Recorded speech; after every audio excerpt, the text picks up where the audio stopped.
พุทธศาสนาและรู้จักการประยุกต์ใช้ธรรมะเข้าในชีวิตประจำวันได้อย่างผู้มีสติและ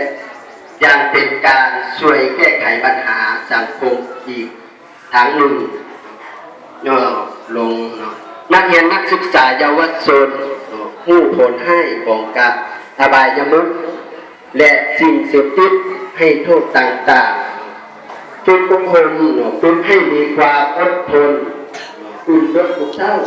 ไหว้พระสวดมนต์ภาวนาและรับประทานอาหารหรือสังฆทานเดียว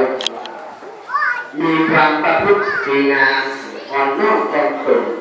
รู้จักความกตัญญูกตเวทีต่อผู้พักการีส่วนสอง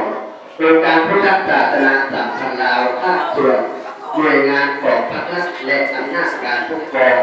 ท้องถิ่นเห็นความสำคัญเอาใจใส่อำนวยความ